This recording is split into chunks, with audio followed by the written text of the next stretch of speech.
Notre invité ce soir, Paul Bacco, bonsoir. Bonsoir. Vous êtes professeur émérite à Sciences Po Lyon. On va revenir avec vous sur la victoire de Laurent Wauquiez.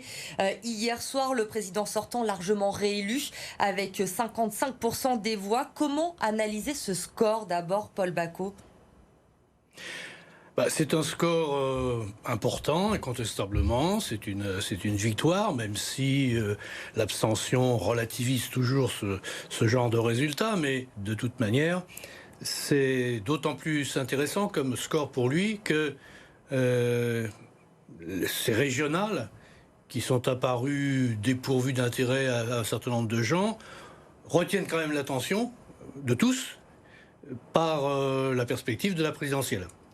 Et donc, effectivement, on remarque que Laurent Wauquiez est le mieux élu des présidents, enfin, sa liste est celle qui a obtenu le plus de suffrages en pourcentage parmi les candidats régionaux de droite. Cela dans la deuxième région de France, après l'Île-de-France. Donc, de ce point de vue-là, il est très bien placé, si l'on prend ce genre de critères, pour postuler à la candidature de la droite. On va y revenir à cette candidature de la droite. D'abord, un mot sur ce score de 55%. Est-ce qu'on peut dire que Laurent Wauquiez, dans ces élections et dans ce second tour, il a été récupérer les voix de La République En Marche, Bruno Bonnell ne s'étant pas maintenu au second tour, et qu'il a également été chercher, avec notamment son programme basé sur la sécurité, les électeurs du Rassemblement National ? Alors qu'il soit allé chercher les électeurs du Front National ou du Rassemblement National, c'est absolument clair. Il suffisait de voir, pour ceux qui ont eu la chance de recevoir les circulaires électorales, il suffisait de lire la sienne au premier tour pour voir à qui il s'adressait. Quand il annonce que sa première mesure ou sa principale mesure, ça sera d'en finir avec les subventions régionales à la délinquance. Alors, outre le fait que c'est étonnant de la part du sortant, on voit bien à qui il s'adresse, quelle est la tonalité qu'il a voulu donner à sa campagne. Et apparemment, il a réussi, puisque le Rassemblement National diminue nettement en score. Encore que, c'est vrai dans les autres régions. Donc, l'effet de sa campagne, de ce point de vue-là, n'est pas si évident que ça. Quant à La République En Marche, c'est difficile à dire. D'abord parce que le pourcentage des voix est beaucoup plus faible. Et puis c'est toujours pareil, d'un tour à l'autre, il ne faut jamais raisonner en solde, il faut toujours penser qu'il y a des électeurs qui sont venus au premier tour et qui ne viennent pas au deuxième, et inversement. Donc je ne sais pas si on aura des analyses suffisamment précises pour en savoir plus de ce point de vue-là. La présidentielle, vous l'évoquiez tout à l'heure, Paul Bacco. Laurent Wauquiez, vous l'avez dit, a réalisé le meilleur score des candidats de droite. On pense bien sûr à Xavier Bertrand dans les Hauts-de-France, à Valérie Pécresse en Île-de-France. Deux personnalités qui ont appelé dès hier soir à former une équipe en vue de 2022. Quel rôle peut et doit jouer Laurent Wauquiez dans cette équipe ? C'est bien la question, c'est bien le problème, c'est que la droite, les Républicains et autour des Républicains, puisque finalement sur ces trois candidats, Laurent Wauquiez est le seul Républicain. Alors reste à savoir si c'est justement un bon point ou un mauvais point dans la perspective de la candidature présidentielle. Mais tout dépend justement de la procédure qui sera suivie. Car le paradoxe, c'est qu'effectivement, en gros, la droite a gagné ces élections, très nettement, mais elle ne sait pas comment faire pour choisir son candidat.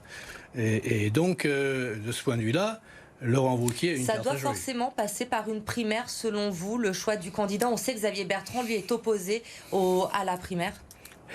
Vous donnez la réponse. Une primaire, ça ne vaut que si tous les candidats potentiels l'acceptent.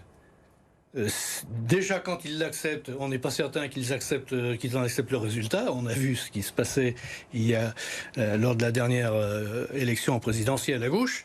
Mais, a fortiori, s'il refuse dès le début, que faire? Et en plus, franchement, à gauche comme à droite, je crois que les primaires n'ont pas laissé un souvenir inoubliable. Alors s'il est inoubliable, c'est dans le sens négatif. Ça m'étonnerait, je ne sais pas, mais ça m'étonnerait qu'on revoie des primaires de sitôt. Il va falloir très certainement se mettre autour de la table donc et arriver à trouver un candidat sans passer par ces primaires. Alors pour le moment, on le sait, Xavier Bertrand a clairement affiché son intention d'être le candidat de la droite. Valérie Pécresse, elle dit qu'elle se laisse encore du temps pour réfléchir. Et Laurent Wauquiez, pour le moment, il dit que ce n'est pas sa priorité, qu'il sera temps d'en parler quand le temps sera venu. Mais tout de même, hier soir, lors de son discours de victoire, pour la première fois depuis très longtemps, il ne s'est pas adressé aux habitants d'Auvergne-Rhône-Alpes. À plusieurs reprises, il a utilisé le mot « les Français ». Les Français veulent ça, les Français ont besoin de ça. C'est un signe, on peut y voir un signe tout de même dans le choix des mots de Laurent Wauquiez hier soir? Ah ben, incontestablement, oui. Il s'est adressé à l'électorat national et pas du tout, ou pas uniquement, à l'électorat régional. Mais c'était déjà un peu le cas dans la profession de foi dont je parlais il y a un instant. Pas tellement dans le texte lui-même qui nous parlait surtout de ce qu'il avait fait et de ce qu'il voulait faire dans la région, mais le type de profession de foi, le portrait seul, alors que d'autres mettaient le portrait de personnalité les soutenant. Lui, il n'affichait aucun soutien extérieur, il se suffisait à lui-même en quelque sorte. Il y avait le mot président qui était très présent, pas forcément suivi du mot région. Donc, incontestablement, il joue sur sur ces deux tableaux, si l'on peut dire, quoi.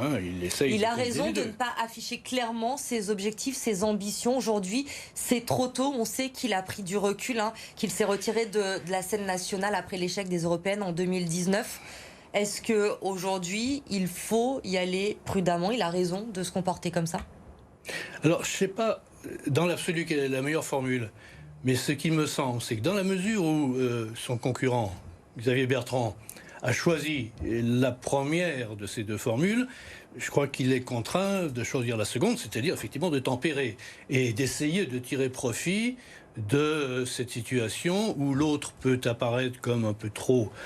comme se précipitant un peu trop et surtout comme utilisant un peu trop les électeurs, ces électeurs de la région des Hauts-de-France pour son avenir présidentiel, alors que Wauquiez, lui, distingue les deux. Peut-être que si Xavier Bertrand n'avait pas pris les devants, Laurent Wauquiez l'aurait fait cette fois-ci. Mais je pense qu'il Il préfère être celui qu'on courtise, peut-être, plutôt que de s'afficher comme l'éventuel candidat pour la droite? Oui, et puis on revient à cette idée qu'il est le seul des trois à être membre, à être resté fidèle à son parti. Et dans la mesure où le parti se tire très bien de ces élections, c'est évidemment pour lui un bon point. Ce sera un échec du parti. Les autres diraient, on a bien fait de partir, voyez bien ce que c'est.